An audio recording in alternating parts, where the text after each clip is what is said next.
할렐루야. 우리 옆에 있는 분들과 인사합시다. 사랑합니다. 내가 더 많이 사랑하겠습니다. 오늘 저는 세상에서 가장 아름다운 두 얼굴을 봤어요. 박성식 집사님이 주원이를 이렇게 안고 마치 승리를 쟁취하듯이 주원이를 안고서 울으려고 싹 부르는데 그 표정이 너무나 제가 보기 아름답다고 하는 것도 그렇고 보기 좋더라고요. 감사합니다. 일주일 동안도 잘 지내셨죠? 오늘 이 말씀 중심에서 순서라고 하는 제목으로 하나님 말씀 증거하겠습니다. 모든 일에는 다 순서가 있다고 생각합니다. 먼저 해야 될 일이 있고 나중에 해도 되는 일이 있습니다. 이 순서를 지키지 않으면 삶이 무질서해지고 인생이 복잡해지고 또 혼란스럽게 되는 것입니다. 그러나 이 순서가 잘 지켜질 때 질서가 잡히고 모든 것이 조화를 이루고 또 우리 내면 마음도 평화와 기쁨을 누리게 되는 것입니다. 그래서 하나님께서도 천지를 창조하실 때 되는 대로, 기분대로, 느낌대로, 감정대로 만들지 않고 먼저 계획을 세우셨습니다. 이건 어떻게 만들어야 되겠다. 저건 어떻게 만들어야 되겠다. 첫째 날에는 뭐를 만들어야 되겠다. 둘째 날에는 뭐를 만들어야 되겠다. 이렇게 계획을 세워서 먼저 해야 될 일과 나중에 해도 되는 일을 분명히 정하시고 질서대로 하나님께서 세상을 창조하셨습니다. 그것이 하나님 보기에 너무나도 좋게 보여서 하나님께서 뭐라고 표현했습니까? 보시기에 심히 좋았더라. 이렇게 표현되어 있습니다. 그렇죠? 있어야 될 자리에 있는 것. 제가 저번 주 제주도에 갔다 왔는데 뒷마당에 지금 요즘 수국, 제주도에 수국이 활짝 폈어요. 수국 축제도 하는데 뒷마당에 밭에 제가 더덕을 뿌려놨거든요.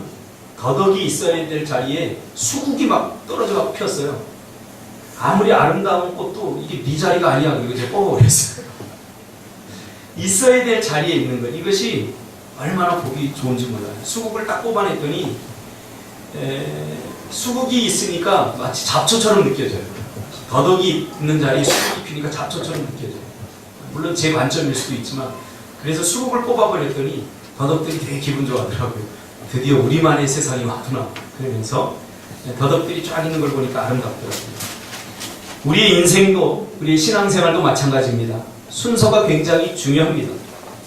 살다 보면 때로는 긴급한 것이 중요한 것을 몰아낼 때가 있습니다. 그리고 때로는 긴급한 것이 중요한 것으로 둔갑되기도 합니다. 중요한 것과 긴급한 것, 이 두 가지를 우리가 분명히 구분할 필요가 있습니다. 성공하는 사람들의 7가지 습관이라고 하는 책을 쓴 스티븐 코비에 의하면 어떤 일을 결정할 때 필터링이 있어야 된다고 이야기하면서 4가지 경우를 소개하고 있습니다. 그 4번째는 중요하지도 긴급하지도 않는 일입니다. 이것은 우선순위 가장 나중에 둬야 되는 일이죠. 긴급하지도 않고 중요하지도 않는 일. 3번째는 긴급하지만 중요하지 않은 일. 그리고 2번째는 중요하지만 긴급하지 않은 일. 그리고 삶의 가장 우선순위를 둬야 될 것은 바로 중요하기도 하면서 긴급하기도 하는 일. 이것이 삶의 가장 우선순위가 되어야 된다고 그는 말하고 있습니다. 오늘 본문에도 주님은 먼저 중요하고 긴급한 일, 하나님의 백성들이 하나님의 백성으로 살아가면서 가장 먼저 최우선순위를 두고 살아야 될 것이 있다고 오늘 본문에 말하고 있습니다.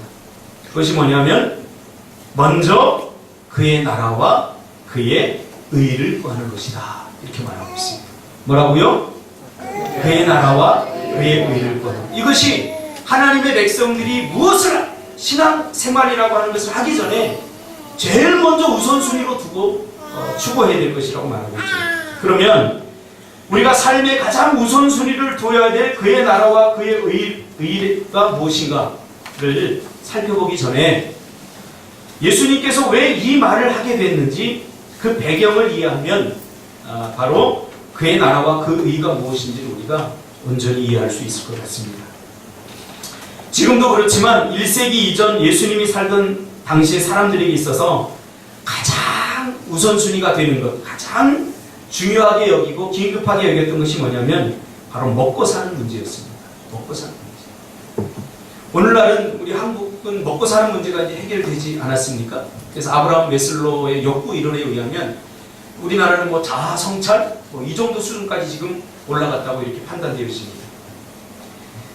예수님이 살던 시대에는 가장 밑부분, 아브라함 웨슬로 욕구 이론에 의하면 가장 밑부분인 아직도 먹고 사는 문제가 해결되지 않았던 것 같아요.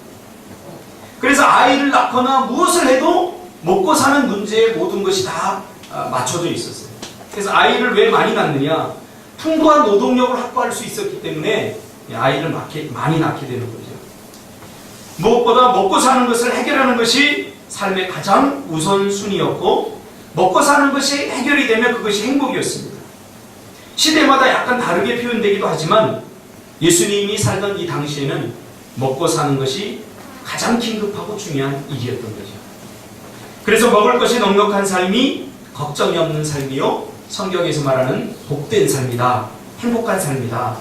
그래서 사람들은 눈만 뜨면 무엇을 먹을까, 무엇을 마실까, 무엇을 입을까에 혈안이 되어 있는 그런 사람들을 보면서 예수님은 매우 안타깝게 여겼던 거죠. 왜 이런 생각을 하게 됐느냐? 죄로 말미암아 우리 인생들에게 삶의 우선순위가 뒤죽박죽이 되어지면서 결국 무엇이 중요하고 무엇이 긴급하고 이 모든 것들이 들의 질서가 다 깨어져 버렸던 거죠. 창조라고 하는 것은 바로 질서입니다. 하나님께서 질서를 잡아주신 것입니다. 그런데 죄로 말미암아 이 질서가 깨어져 버린 거죠. 제가 청소년 사역을 하면서 많은 범죄한 청소년들을 만나면서 보호관찰소에서 만나면 그들과 이렇게 이야기를 하다 보면 제가 한 가지 발견하는 것이 있는데 뭐냐면 이 질서가 깨어져 있다는 거예요. 그 아이들 생각 속에는 무엇이 중요하고 또 무엇이 긴급한지 이 모든 것들이 다 바뀌어져 있어요. 뒤죽박죽이 되어 있어요. 그래서 그저 감정대로 화가 나면 화를 내고 기분 나쁘면 때리고 빼앗고 이렇게 된다는 거죠. 죄가 하는 역할이 무엇입니까? 하나님이 중요하게 여기는 것을 하찮게 여기게 만들고 하나님이 싫어하는 것을 중요하게 만들어서 사람의 삶을 뒤죽박죽으로 만들어 무질서와 혼란을 야기하는 것. 이것이 바로 죄가 하는 역할입니다. 우리가 예수님을 따른다는 것은 이런 세상의 가치를 버리고 예수님께서 말씀하시는 가치에 삶의 우선순위를 두고 살아간다는 것을 의미합니다. 이것이 바로 예수님을 따른다 혹은 신앙생활한다 그 의미입니다. 신앙생활한다는 것이 뭐 예배드리고 뭐 기도하고 이것은 어떤 결과일 뿐이죠. 궁극적으로 신앙생활의 본질이 뭐냐면 세상의 가치를 버리고 예수님께서 중요하게 여기는 삶의 가치를 내 삶의 최우선순위로 두고 살아가는 것. 이것이 바로 신앙생활의 본질인 거죠. 오늘 본문을 비롯해서 6장을 비롯해서 5장, 6장, 7장, 8장까지를 우리가 산상수훈이다, 상상보훈이다 이렇게 표현을 합니다. 산에서 예수님께서 설교하신 말씀이다 그런 뜻이죠. 예수님께서 세례를 받으시고 공생애를 갈릴리에서 시작하시면서 4장 23절에 보니까 예수께서 온 갈릴리에 두루 다니사 그들이 회당에서 가르치시며 천국 복음을 전파하시며 백성 중에 모든 병든 것과 모든 약한 것을 고치셨다고 소개하고 있습니다. 또 다른 이사야서에 보면 예수님께서 이 땅에 오신 목적은 가난한 자들을 위해서 오셨다 그렇게 표현하고 있습니다. 그런데 이상하게 예수님의 가르침과 관심을 갖고 그를 따라다니던 사람들은 모두 한결같이 먹고 사는 문제가 해결되지 않은 심각한 사람들이었습니다. 오늘 한국의 그리스도인들이 교회 다녀야죠, 예수 믿어야죠 라고 물으면 보통 이렇게 대답을 합니다. 아직 먹고 사는 것이 해결이 안 돼서요. 내가 조금 돈을 벌어놓고 내 삶에 여유가 생기면 그때 예수 믿겠습니다. 이렇게 이야기하는데 예수님이 살아가던 이 당시의 사람들, 예수님을 따라다니던 사람들은 먹고 사는 것이 해결된 사람들이 아니라 먹고 사는 것이 해결되지 않아 삶이 절박했던 사람들, 그 사람들이 바로 예수님을 따라다녔던 거죠. 그 시간에 가서 일을 하고, 그 시간에 가서 돈을 벌고, 그 시간에 가서 무엇을 먹을까 마실까를 위해서 고민하고 또 일을 해야 되는데, 그렇지 않고 지금 예수님을 따라 나섰던 사람들은 다 삶이 절박했던 사람입니다. 하루 벌어서 하루 먹고 사는 그런 의식주가 해결되지 않았던 사람들입니다. 이들이 주님을 따라다니고 있지만 마음속으로 주님을 따르고 있는지 아닌지는 아직 모릅니다. 우리가 주님을 따른다고 할 때 가장 중요한 것은 마음입니다. 마음이 먼저 움직이고 그 다음에 행동이 따라오게 되는 거죠. 교회 나오는 것도 마찬가지고 예수 믿는 것도 마찬가지죠. 마음이 먼저고 그 다음에 행동이 뒤에 따라오게 되는 거죠. 아무튼 예수님을 따라다녔던 이 사람들은 삶이 절박했던 사람들입니다. 제가 목사로서 많은 사람들을 전도하면서 이렇게 물어봅니다. 그리고 전도되어진 사람들, 또 예수 믿는 사람들을 이렇게 믿으려고 하는 사람들에게 물어봤어요. 왜 예수를 믿으려고 합니까? 왜 신을 믿으려고 합니까? 그러면 자신이 해결할 수 없는 일 때문에, 그 일이 있기 때문에 그것을 신의 이름을 빌어서 해결해 보려고 하는 그러한 욕망들이 굉장히 강하다는 것을 제가 느꼈습니다. 순수하게 인격적으로 주님을 만나고 그분을 따르기보다는 인간으로서의 한계, 그것을 극복하려고 우리가 신을 찾기도 하고 또 하나님을 찾기도 하는구나, 그런 생각을 하게 됩니다. 이 자체가 나쁜 것은 아닙니다. 왜냐하면 하나님이 우리 사람을 부를 때, 우리를 부를 때 그렇게 부르기 때문이죠. 그런 방식으로 때로는 질병, 우리 인간이 해결할 수 없는 물질의 문제, 또 관계의 문제, 이런 것을 통해서 하나님은 우리에게 어떤 절박함을 주고 그 절박함을 통해서 우리를 부르시기 때문에, 하나님이 부르시는 한 방편이기 때문에 이것을 잘못했다고 보는 것은 아닙니다. 근데 중요한 것은 뭐냐면 자기의 문제가 해결되면 하나님과 빠이빠이 한다는 거죠. 하나님 이제 그만, 내 문제가 해결됐으니까 참 감사합니다. 그리고 몇 푼의 감사한금을 던져놓고는 그 다음부터 신앙생활을 등한히 여길 수 있다는 거예요. 오늘 본문에서 주님을 따른다고 하는 것은 바로 어떤 한순간만 따르는 것이 아니라 계속적으로 주님을 따른다는 거예요. 이 말은 계속적으로 주님이 최고 중요하게 여기는 가치를 내 인생의 평생 동안 중요한 가치로 여기고 그렇게 살아간다는 거죠. 이것이 바로 주님을 따른다는 거예요. 여러분 생각해 보세요. 절박한데 누가 지푸라기라도 잡는 심정으로 신을 섬기지 않는 사람이 어디 있겠습니까? 제가 전도한 사람 중에도 그런 사람들이 있어요. 이 암에 걸려갖고 뭐 다 불교 가서 뭐 해보고 이것저것 다 해보고 안 돼서 교회에 가면 용하다, 목사님들 기도가 용하니까 한번 가봐라 그래가지고 왔다가 또 예수 믿는 사람들도 있어요. 누구나 삶이 절박해지면 지푸라기라도 잡는 심정으로 다 하나님을 또 나름대로 신을 찾게 되어 있습니다. 그러나 그것을 우리가 신앙생활이다 이렇게 말하진 않습니다. 신앙은 삶입니다. 삶 속에서 예수님의 가르침을 실천하며 사는 것, 삶 속에서 예수님이 중요하게 여기는 가치를 내 삶의 우선순위로 여기면서 그걸 추구하며 사는 것, 이것이 바로 신앙생활이죠. 그래서 예수님은 적어도 하나님의 백성들은 이렇게 살아야 된다고 하나님의 백성들의 삶의 방식을 말하면서 그 정신적인 가치도 함께 말해주고 있는 거죠. 즉 천국에 속해 있는 천국 백성들은 이렇게 살아야 된다 하면서 하나님 나라의 특징에 대해서 설명해주고 있습니다. 그것이 5장부터 4장부터 5장부터 6장부터까지 계속 이어집니다. 이미 하나님의 백성이 된 사람들을 우리가 가리켜서 천국 백성이다, 하나님의 백성 이렇게 이야기합니다. 그리고 하나님의 나라라고 하는 것은 우리가 죽으면 가는 그 하나님의 나라를 천국으로 성경에서 표현했고요. 그리고 지금 내가 하나님의 백성으로서 살아가는 지금 현재적 천국을 성경에서 하나님 나라라고 표현하고 있습니다. 자, 제가 여러분에게 묻고 싶습니다. 천국은 이미 임했습니까? 아니면 우리가 죽어서 가는 것이 천국입니까? 예? 이미 임했어요. 그래서 제가 구원의 그 종말론적 시간에 대해 제가 설명을 했지 않습니까? 이미 임했지만 아직 완성되지 않은 그 천국의 한복판에 우리가 천국 백성으로 살아가고 있어요. 그러니까 완성되지 않은, 왜냐하면 천국이 뭔가 부족해서 완성되지 않은 것이 아니라 종말론적 시각이 예수님이 오셔야 재림해야 이 모든 것이 다 끝나기 때문에 아직 예수님이 오시지 않았기 때문에 우리는 천국의 완성되지 않은 천국의 한복판에서 또 불완전한, 어떻게 보면 인간적 모습으로 이 땅에서 천국 백성으로 우리가 살아가고 있는 거죠. 그래서 우리가 서로가 서로에 대해서 예수 믿는 사람들이 왜 저래? 그렇게 말하는 것은 예수 믿지 않는 사람들이 그렇게 말하는 것은 이해가 갑니다. 그러나 이 천국에 대해서 이해하고 있는 사람들이 야, 장로님 왜 그래? 왜 목사님 왜 그래? 왜 저 집사님 왜 그래? 이렇게 말하는 것은 굉장히 수준 낮은 평가죠. 왜? 우리는 하나님의 백성으로 완성되어 가는 과정이죠. 쉽게 표현하면 공사 중에 있는 거예요. 공사 중에. 완성되지 않는 다리를 보고 왜 저 다리가 저렇게 흉측해? 그렇게 말하는 사람 없죠.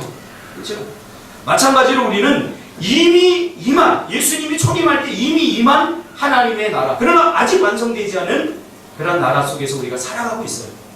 자, 그런 천국을 우리가 지금 살아가고 있다는 거죠. 이미 우리가 살고 있는 이것이 뭐예요?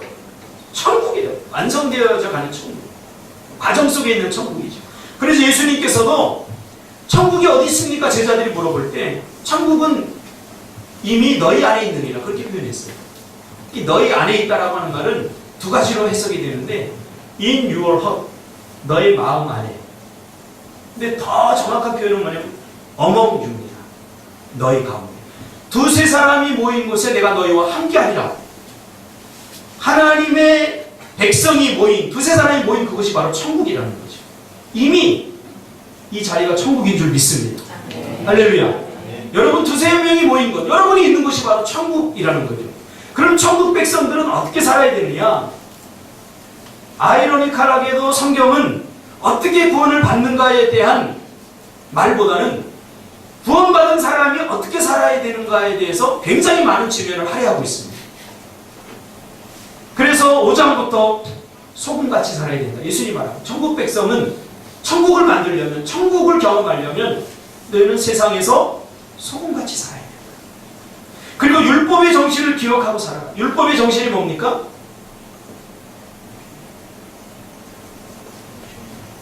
대답 안 하기로 작정하셨네요.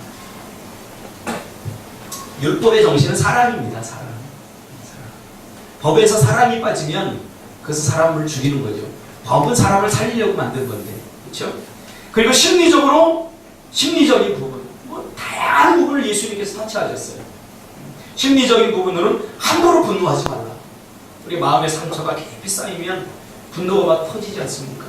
제가 상담을 하면서 초등학교 한 2, 3학년 아이들이 막 분노를 폭발하는 걸 보고 제가 깜짝깜짝 캠프를 가서 분노의 대상이다 이거 놓고서 신문지를 말하고 이걸 한번 때려봐라 그랬더니 막 아작을 내버려. 아작을. 야, 어떻게 저 어린아이 마음에 저런 분노가 있습니까? 심리적으로 상처를 받으면 그게 쌓이다 보면 분노가 되는 거죠. 그러나 하나님의 백성들은 함부로 분노하지 말라. 또 관계적으로도 하나님과 나의 관계, 또 사람과 사람과의 관계를 깨지 않기 위해서 간음하지 말라. 그렇죠? 그리고 사람과 그리고 하나님과 신뢰의 문제에 있어서 함부로 맹세해서는 안 된다. 또 악한 자를 대적하거나 악한 자에게 복수하지 말라. 이렇게 이야기를 합니다. 또 원수를 사랑하라. 구제를 은밀하게 하라. 그러면서 마지막으로 이렇게 기도하라 하고 기도를 가르쳐주고 신앙적 마음의 자세와 태도를 다른 곳에서는 외식으로 금식하지 말라. 그렇게 이야기를 합니다. 그리고 맨 마지막에 가장 중요한 이야기를 하는데 너의 물질을 하늘에 쌓아두라. 너의 물질을 하늘에 쌓아두라 하면서 결론을 내립니다. 그러니까 가만히 살펴보면 여기서 예수님이 날카롭게 구분하는 것이 있어요. 세상 사람들이 중요하게 여기는 것과 또 하나님께서 중요하게 여기는 것이 무엇인지 굉장히 많은 묵상거리들이 여기서 나옵니다. 세상 사람들이 최고의 우선순위로 두고 살아가는 삶의 방식들과 그들이 그것을 얻고 누리기 위해서 어떤 마음의 자세와 태도를 가지고 살아가는가를 말하면서 결국 세상 사람들이 가지게 된 한 가지가 있는데 그게 뭐냐면 염려와 걱정이라는 거예요. 자기가 그것을 이루어야 되고 자기가 그것을 소유해야 되고 자기가 그것을 뭔가 해내야 되니까 우리 인간에게는, 우리 사람에게는 그런 능력이 없기 때문에 우리는 늘 미래에 대해서 불안과 두려움, 우리가 해결할 수 없는 두려움이 왜 생겨요? 미래에 일어날 일들에 대해서 대처할 능력이 없다고 생각될 때 생기는 것이 두려움 아닙니까? 우리 인간은 미래에 대해서 일어날 일들에 대해서 대처할 능력이 없어요. 그렇기 때문에 우리 인간의 뼈저린 한계죠. 우리 인간이 많은 것을 할 수 있다고 하지만 결국 그 본질에 들어가 보면 우리 인간이 얼마나 연약한 인생들이라는 것을 깨닫게 되죠. 그래서 결국은 염려와 걱정이죠. 무엇에 대한 염려하는 것은 하나님의 백성의 삶이 아니다. 그렇게 말하는 거죠. 염려하는 것은. 염려거리가 없기 때문이 아니라는 거예요. 빌립보서 4장 6절과 7절에 보면 이 염려를 해결할 수 있는 방안을 예수님께서 말씀해 주셨어요. 아무것도 염려하지 말고 다만 모든 일에 기도와 간구로 너희 구할 것을 감사함으로 하나님께 아뢰라. 7절 그리하면 모든 지각에 뛰어난 하나님의 평강이 그리스도 예수 안에서 너희 마음과 생각을 지키시리라. 그러므로 무엇을 먹을까, 무엇을 마실까, 무엇을 입을까, 결국 생존을 위한 몸부림, 이것은 다 의미가 없다는 거예요. 이것은 이방인들이 구하는 것입니다. 여기서 이방인들이라고 표현된 것은 천국 백성이 아닌 자들을 말합니다. 그러니까 불가능한 것을 구하는 거죠. 무엇을 입을까, 무엇을 먹을까, 무엇을 마실까.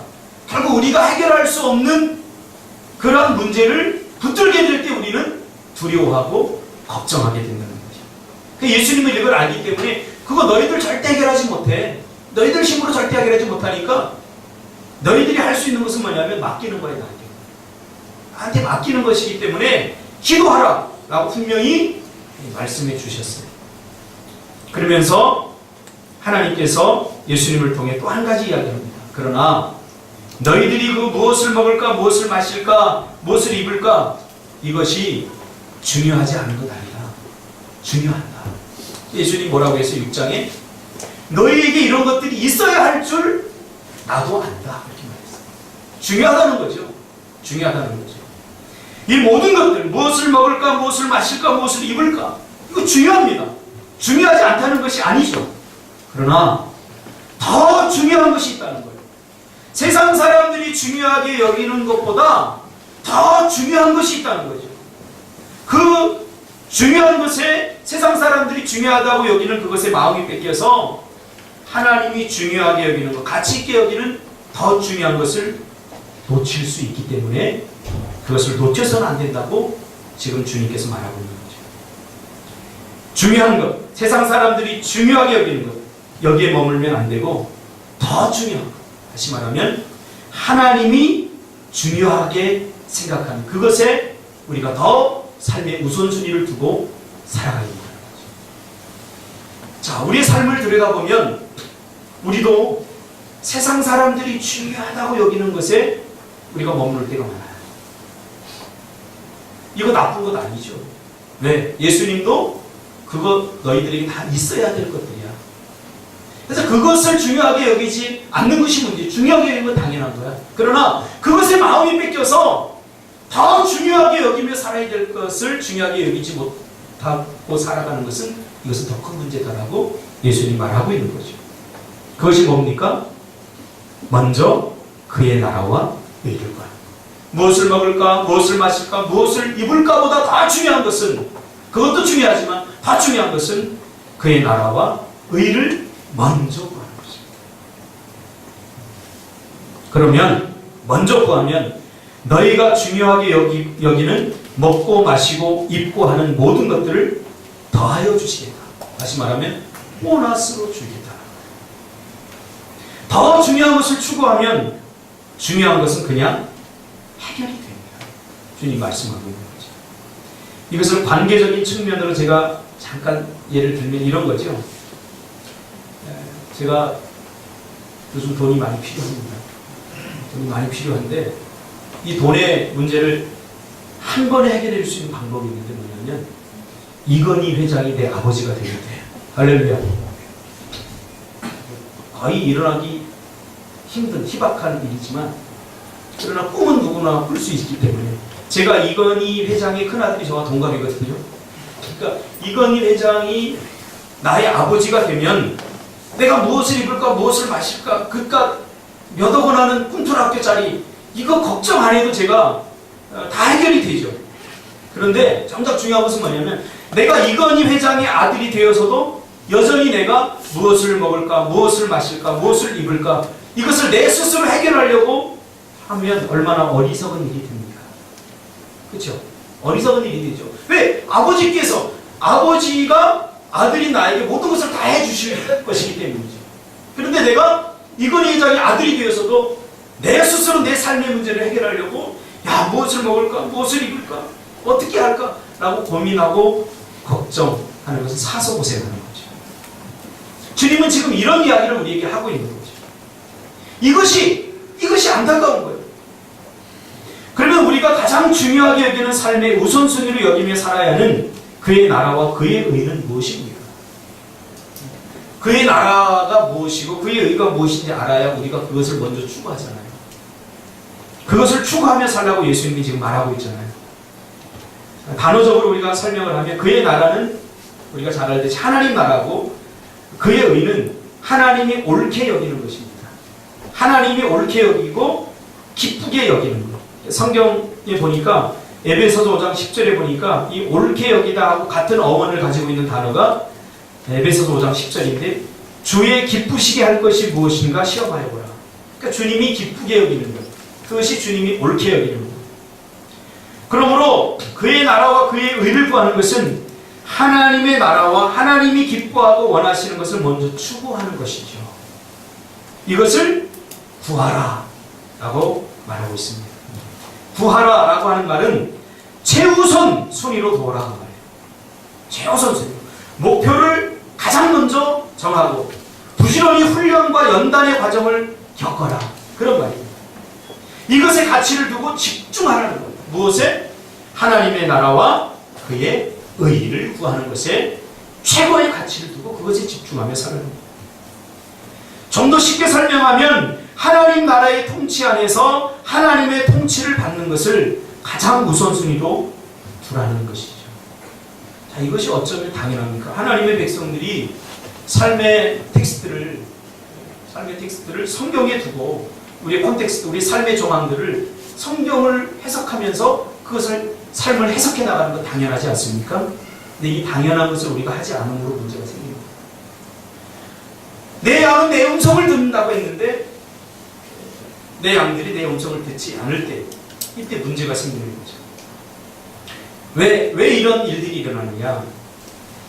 우리가 세상에 속해 있기 때문이죠. 우리가 이미 구원받았지만 우리가 살아가는 삶의 현장은 사단이 지배하는 세상 속에서 이 세상 속에 있기 때문에 결국 하나님의 나라에 속해 있으면서 또 세상에 속해 있습니다. 지금은 완성된 천국이 아니기 때문에. 그래서 대한민국의 통치를 받죠. 그래서 주일날 시험을 보면 우리가 주일 성수 못하고 또 시험 보러 가야 돼요. 이러한 하나님의 말씀과 또 세상의 통치가 이렇게 충돌하면서 우리는 갈등을 겪고 또 어려움을 겪기도 합니다. 그래서 하나님의 백성이지만 정말 하나님의 말씀대로 하나님의 나라와 그 일을 추구하며 산다는 것이 얼마나 힘든 일인지 우리는 잘 알고 있지 않습니까? 그래서 이 부분에 대해서 우리가 너무 쉽게 말하면 안 돼요. 믿음이 없다는 둥, 헌신도가 떨어진다 이런 이야기를 쉽게 말해서는 안 돼요. 왜? 우리 모두가 다 겪고 있기 때문에. 우리가 지금 이 땅에서 대한민국의 백성으로 헌법의 질서에 따라 통치를 받고 있습니다. 그러나 통치 앞에 하나님을 붙이면 굉장히 어색해집니다. 하나님의 통치. 우리는 지금 누구의 통치를 받고 있죠? 대한민국 대통령의 통치를 받아요. 그러면 세금을 내고 법과 질서를 지키고 이걸 다 합니다. 당연하다고 생각하죠. 그게 어색하지 않아요. 왜냐하면 이 통치에 순응하지 않으면 우리의 삶이 고달파지고 힘들어지기 때문이죠. 제가 예전에 하도 힘들어서 그 자동차 세금이 아니라 잘못하면 나오는 페널티가 있죠. 교통 범칙금인가? 그걸 한 번에 내지 못해가지고 차를 팔 때 가보니까 120만 원이 쌓인 거예요, 그게. 그래갖고 그것도 해결할 돈이 없는데 차를 팔아야 돼요.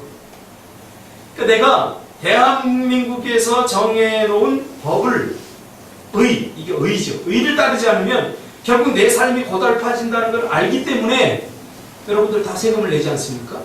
그렇죠? 우리 법에 우리가 따르지 않습니까? 이것과 마찬가지예요.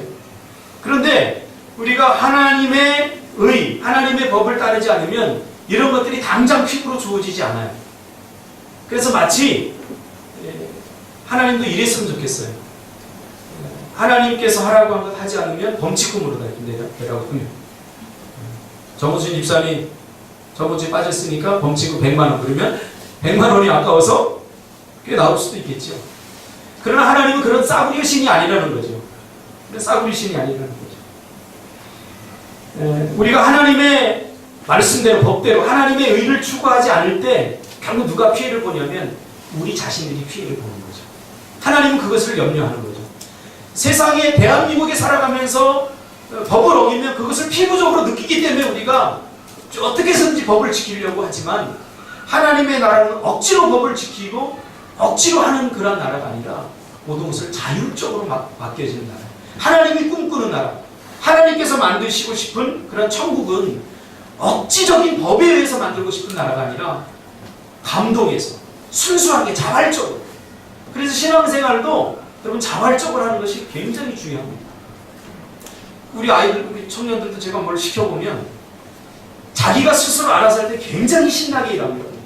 다 열심히 일하는데 내가 생각해봐. 저기 있잖아, 이건 이렇게 하고 저렇게 해. 그러면 뭔가 누구의 통치를 받는다고 생각하면 벌써 표정이 달라지고 기분이 나빠져요. 그래서 1시간 할 거를 막 30분 만에 짧게 끝내기도 하고. 왜 그래요? 세상의 법을 어기면 피부적으로 느끼기 때문이죠. 하나님의 통치도 이런 관점으로 우리가 생각해보자는 거예요. 하나님의 통치, 그러면 당장 무슨 우리의 삶 속에 어려움이 오고 그러면 우리가 당장 다 지키겠죠. 그렇기 때문에 많은 사람들이 하나님의 의를 우선순위로 두지 않는 것 같아요. 왜? 의를 추구하지 않더라도 내 삶은 여전히 잘 살아가고 있다고 생각하니까. 그의 나라와 그의 의를 추구하지 않더라도 우리가 먼저 내야 될 거 있으면 기간 내에 세금 먼저 내지 않습니까? 돈 쓰고 싶은 거 있어도. 그러나 하나님의 의를 추구하는 것은 그렇게 피부적으로 나타나지 않기 때문에 우리의 삶의 최우선순위로 두지 않는 경우가 많다는 거죠. 그러면 하나님의 나라를 추구하려면 하나님의 나라의 특징을 알아야 되죠. 그렇죠? 먼저 그의 나라, 즉 하나님이 추구하는 의를 내가 추구하려면 하나님의 의가 무엇인지 알아야 됩니다. 그러니까 하나님의 나라와 하나님의 의를 우리가 같은 맥락으로 한번 묶어보자고요. 제가 설교를 준비하다 보니 이 같은 말이에요. 비슷한 말이에요. 그러면 이 두 가지를 다 일일이 우리가 분석할 필요 없이 그러면 하나님의 나라와 하나님의 의를 같이 묶어서 하나님의 의가 무엇인지를 우리가 알아보자고요. 우리가 추구해야 되는 하나님의 의가 무엇인지. 이것이 오늘 설교의 결론입니다. 마태복음 20장 1절에서 16절까지 보면 하나님의 의가 무엇인지 아주 분명하게 나오고 있습니다. 우리가 가장 먼저 추구해야 될 하나님의 의가 뭔지 마태복음 20장 1절에서 16절까지 나옵니다. 우리가 잘 아는 대로 성경 뒤집을 필요 없고요. 포도원 품꾼의 비유입니다.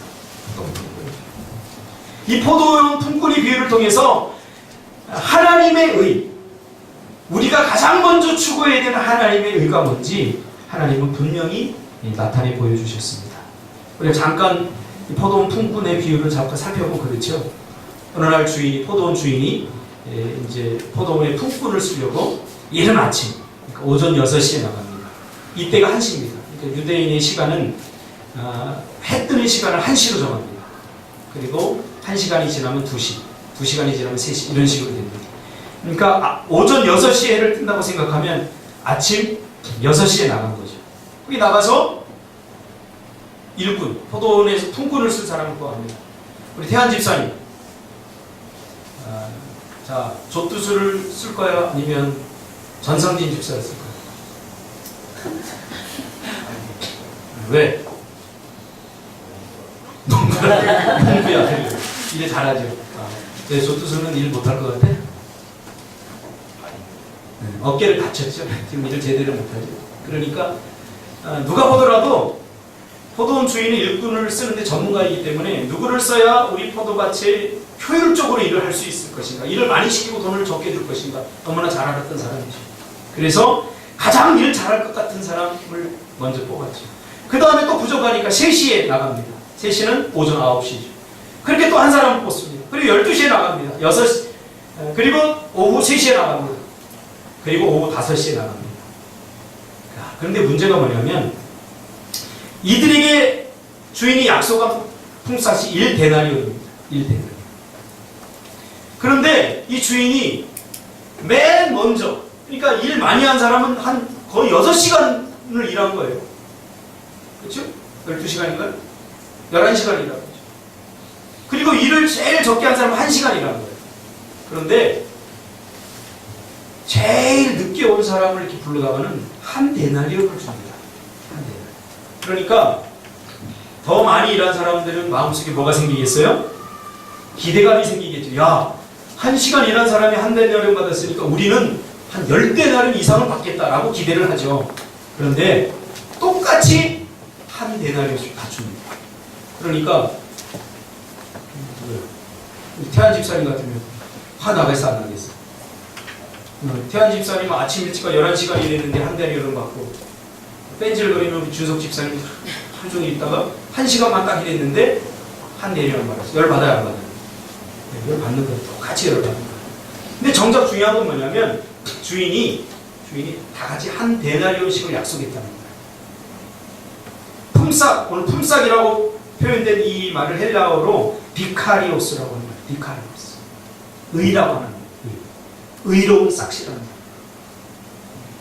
우리가 법원에 가면 한 손에는 저울, 한 손에는 칼을 들고 있는 디케라고 하는 헬라 여신을 볼 수 있습니다. 이 어원이 같습니다. 디케, 디카이오스. 의로운 거죠. 정의라는 거죠. 평등이라는, 공평이라는 거죠. 누가 봐도 공평하지 않은데, 누가 봐도 10시간을 더 일했는데 이 주인은 디카이오스, 공평하다고 보면서 똑같이 한 데나리온을 준다는 거죠. 그러자 공평한 대접을 받지 못하다고 생각한 나머지 사람들이 디케오라고 해요. 이거 불의하다. 부정 접두사가 붙어서 뭐뭐 아니다. 디케오. 이것은 의롭지 않다 그 말이에요. 자, 주인이 이건 의로운 싹시다 하고 줬는데 이 포도원 나머지 품꾼들이 디케오, 이거는 불의하다 이렇게 말하고 있는 거죠. 그렇죠, 여러분. 다 공감하죠? 내가 죽도록 일했는데 조금 일하고서는 똑같은 품삯을 받는다는 누가 봐도 불의합니다. 왜 이런 생각이 드냐면 우리가 이 세상의 가치관에 익숙해져 있기 때문에 그렇습니다. 이 세상의 의는 뭐냐면 바로 분배적 의죠. 이 분배적 의라고 하는 것은 일한 만큼 받는 거예요. 10시간 일한 사람은 1,000원 받고 5시간 일한 사람은 500원 받고, 이거에 우리는 익숙해져 있어요. 그렇죠? 그래서 2시간 일하는 사람은 200원 받아. 그런데 갑자기 충돌이 일어나는 거예요. 세상의 분배적 의와 하나님이 추구하는 의가 충돌이 일어나는 거예요. 그러면서 주인이 이게 의야. 내 것을 가지고 내 맘대로 할 수 있는 권한이 나에게 없단 말이야. 내 뜻대로 하는 거야. 그럼 마태복음 20장 한번 계속 읽어보세요. 다 다룰 수가 없죠. 야, 이거 내 거 아니야? 주인이 내 맘대로 했어. 근데 내 맘대로 한 것도 아니야. 원래 약속한 대로 한 거야. 근데 이게 뭐가 불의라는 거지? 라고 말하는 거죠. 우리가 이 본문을 살짝 들어가 보면 여기서 우리는 포도원 주인의 마음을 통해서 하나님의 마음을 알 수가 있습니다. 이것이 바로 하나님이 추구하는 의라는 사실이죠. 우리가 이것을 이해하지 못한 우리 신앙생활도 세상적인 가치관을 뛰어넘을 수 없습니다. 그래서 신앙생활 하더라도 세상적인 가치관을 가지고 신앙생활 하니까 교회에서 일어나거나 성도들 간에 일어나는 모든 일들이 불의한 것처럼 보이고, 그것에 우리가 적절하게 대항하지 않으면 불의한 목사, 불의한 성도, 불의한 교회가 되는 거예요. 하나님의 의를 알아요. 우리가 먼저 추구해야 될 하나님의 의. 그게 뭡니까? 바로 오늘 이 풍풍 비유에서 나옵니다. 생각해 보세요. 어제 우리가 마다가스카르에서 선교하는 이재훈 선교사님의 동영상을 청년들하고 함께 봤습니다. 모두가 같이 흐느끼며 공감하면서 울면서 그걸 봤습니다. 그분이 고대 의대를 나와서 마다가스카르로 갔습니다. 그것도 수도에 있는 게 아니라 한 달에 한 번씩 평생 동안 13년 동안 병원이 없는 오지만 찾아다닙니다. 병원이 없는 오지를 찾아간 이유가 무엇입니까? 그 선교사님은 어제 그런 얘기를 하더라고요. 하나님의 의를 추구하기 위해서입니다. 물론 그렇게 말하진 않았지만 그의 신앙 고백을 통해서 저는 그렇게 들렸어요. 하나님의 의를 난 추구하기 위해서. 하나님이 최고의 가치를 두고 있는 것. 먼저 그의 나라, 그의 의. 그걸 난 추구하기 위해서. 그가 이런 말을 하죠. 공평이란 모두에게 기회를 똑같이 주는 것인데 이 마다가스카르 사람들은 아파도 진료를 받을 기회조차 주어지지 않아서 죽는다. 이건 천국이 아니죠. 적어도 진료를 할 수 있는 기회를 줘야죠. 암에 걸렸든 무슨 병에 걸렸든. 그러나 아이러니하게도 이 마다가스카르의 사람들은 이렇게 상처 하나 나도 봉화지음에 걸려갖고 신경세포를 먹어버려가지고 상처 하나 치료가 제대로 되지 않아서 죽어버려요. 끔찍한 일이죠. 우리는 마데카솔 하나 바르고 천으로 이렇게 데일밴드 붙이면 이거 아무것도 아니죠. 이렇게 상처가 났는데 이것 때문에 죽을까 걱정하는 사람 없잖아요. 그럼 마다가스카르 사람들은 적어도 병원이 없기 때문에, 그런 약조차 없기 때문에, 진료조차 받을 수 있는 기회가 없기 때문에 요만한 상처 하나가 덧나서 이만한 고름이 되고 그 고름을 감당하지 못해서 죽어간다는 거죠. 이 이재훈 선교사의 눈에 비친 그들은 굉장히 불쌍했죠. 여러분, 제가 어제 그런 얘기를 했어요. 청년들한테. 이 영상을 보고 코끝이 찡하고 마음이 저려오고 그렇다면 우리는 이미 너무 많은 것을 가진 사람들이다. 네. 우리가 당연하게 여기는 것 그들은 당연하지 않고 특별한 것인데 그걸 하지 못해. 왜 데일밴드 붙이면 되는데? 배고프면 라면 끓여 먹으면 되는데? 이런 생각을 가지고 있는 사람들이 어떻게 아프리카에서 굶어 죽는 사람들을 우리가 이해할 수 있겠냐는 말이죠. 그러나 이재훈 선교사님은 그거를 깨닫고는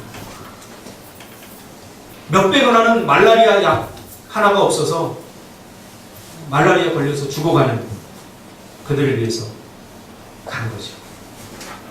그는 영혼 없는 몸이 죽은 것 같이 행함이 없는 믿음은 죽은 것임을 이미 알고 있었던 거죠. 오늘 한국 성도들이 해야 되는 것 알지만 하지 못합니다. 영혼 없는 몸이 죽은 것 같이 행함이 없는 몸이 이미 죽은 거예요. 이건 뭐 믿음이 없다는 거죠. 그래서 그의 첫째 아들을 준행이라고 이름을 지었어요. 준행.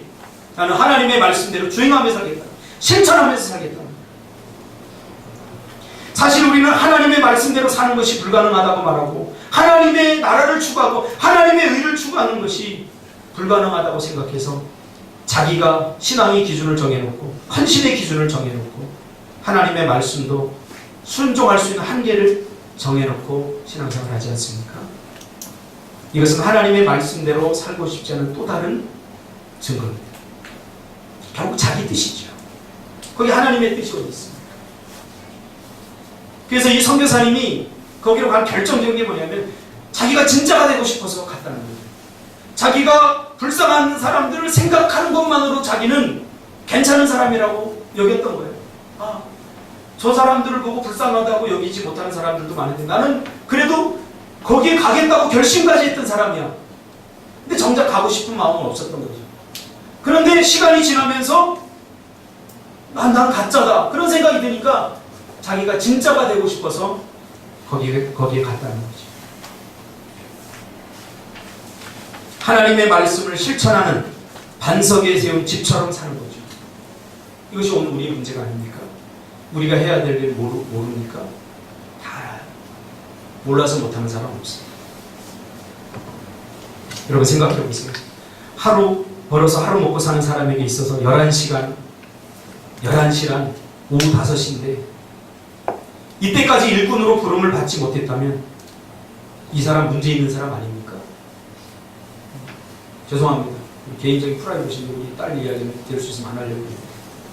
우리 리리가 이번에 대학을 들어갔는데 1차, 2차, 3차에 다 떨어졌어요. 할렐루야. 좋아하는 사람 별로 없네요. 대기순으로 이렇게 떴더라고요.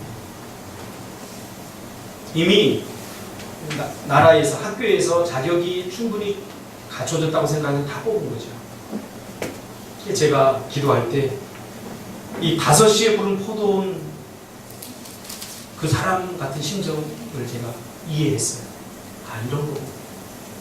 왜 우리 딸을 안 뽑아주지? 내가 보기엔 충분히 훌륭한데. 왜 안 뽑아주지?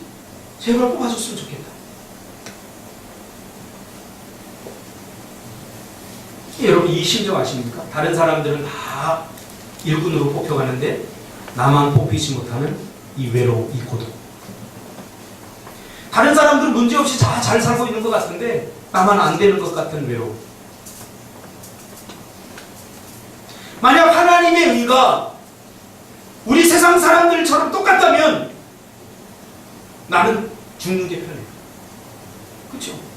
왜? 경쟁에서 졌기 때문에 로저 취급받아야 당연하다 이런 생각을 가지는 게 당연하잖아요. 근데 하나님의 의는 그게 아니라는 거예요. 그 마지막 남은 그 얼마나 많은 열등감에 사로잡혔겠어요. 다 뽑혔는데 나만 못 뽑혔어. 난 이제 1시간 남았네? 몸에 무슨 문제가 있지 않은 이상 빼빼 말라 일 못하게 생긴 몸에 장애가 있거나 문제가 있지 않은 이상 왜 안 뽑혔겠어요? 그러나 하나님의 관심은 그에게도 있었다. 일 잘하게 생긴 그 사람에게만 있는 게 아니라 하나님의 관심은 어쩌면 장애를 입어서 일을 하지 못할 것 같으니까 1시간 가서 뭐 일이나 제대로 했겠어요? 하나님의 의는 바로 이런 거라는 거예요. 하나님의 나라는 모두에게 기회를 주는 나라죠. 이것이 바로 하나님이 추구하는 의라는 거죠. 우리가 먼저 추구해야 될 것이 바로 이 의라는 거예요. 효율성을 따지고 경쟁에서 이길 것 같은 능력 있고 실력 있는 그런 사람을 추구하기보다 먼저 하나님의 의를 가질 때, 이제 친구가요, 제가 시골에서 목회할 때 오정범 목사, 지금 캐나다 토론토에서 목회하고 있는데 이 친구가 오늘 갑자기 저한테 오더니 박 목사, 우리 오늘 장학금 수여했어 그러더라고요. 잘했네. 그래서 어떻게 줬어? 꼴찌 얘기해줬대요. 할렐루야. 글씨도 제대로 못 쓰고 매번 꼴찌하는 친구에게 장학금을 줬대요. 제 마음이 느껴지더라고요. 그래서 야, 그러면 걔가 미안해서라도 공부 더 열심히 하겠네. 1등 됐으면 좋겠지. 자기 그런 마음이 하나도 없대요. 꼴찌하느라고 받은 시선, 꼴찌하느라고 한 마음고생, 이거 보상해주고 싶었다면 조금만 물지. 그래서 장학금 주고 너 사고 싶은 거 사고 그랬더니 핸드폰 샀더니 할렐루야.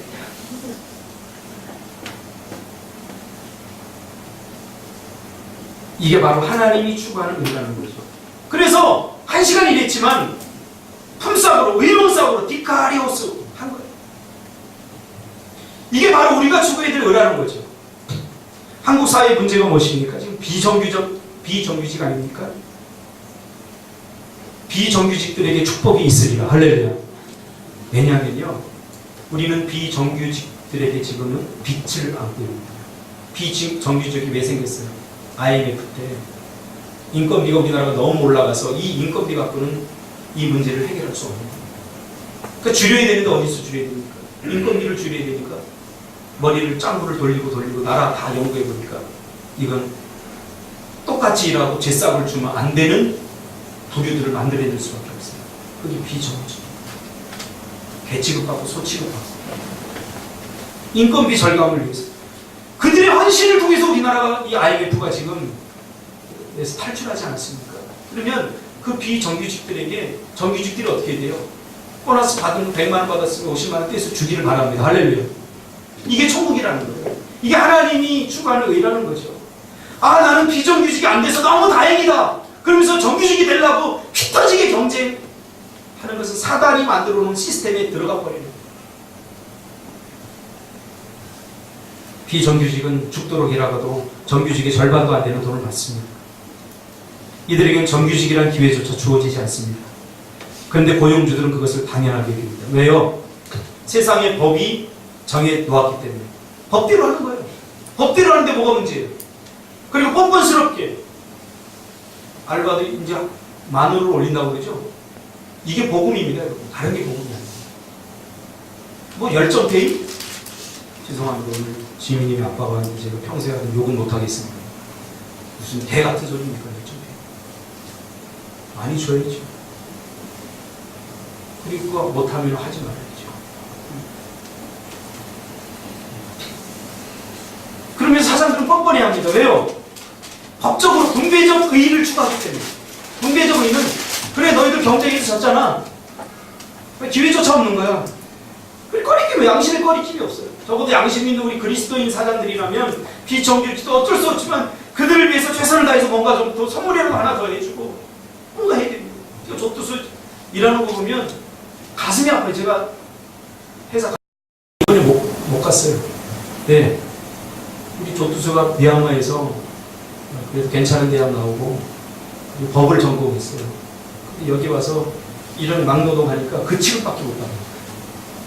감사해요. 저런 친구들 없으면 한국의 경제가 어떻게 돌아갑니다. 그러니까 우리 그리스도인들이 사장이 돼도 법이 그렇게 정해놓고 이게 당연하다고 생각하지 말고 우리는 세상의 법을 뛰어넘는 하나님의 법, 하나님의 의를 추구해야 된다는 거. 할렐루야. 우리의 삶도 마찬가지죠. 이게 천국 백성의 삶이라는 거죠. 제가 이번 주에 어떤 장소에 있게 됐는데 아이들이 막 떠들어요. 아이들이 막 떠들어요. 이 엄마가 전화로 뭔가를 해결해야 될 일이 있어서 막 해결해야 되는데 거기 공공장소이기 때문에 사람들이 막 재수없는 째려보고 쳐다보고 저 아이들 떠드는데 왜 저거를 통제를 안 하는 거야? 다 그런 눈빛이에요. 제가 이제 설교를 또 준비하니까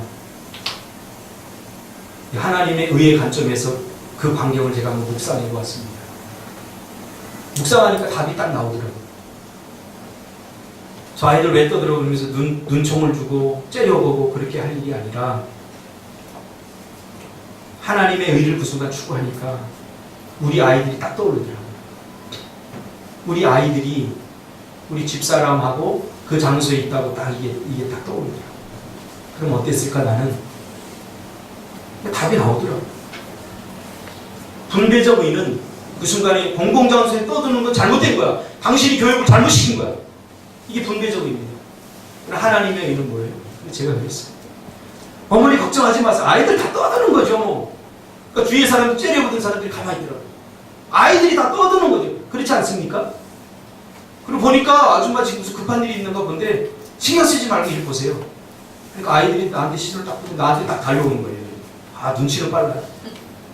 근데 쎄. 그러니까 애들이 얼마나 재밌게 놀았지.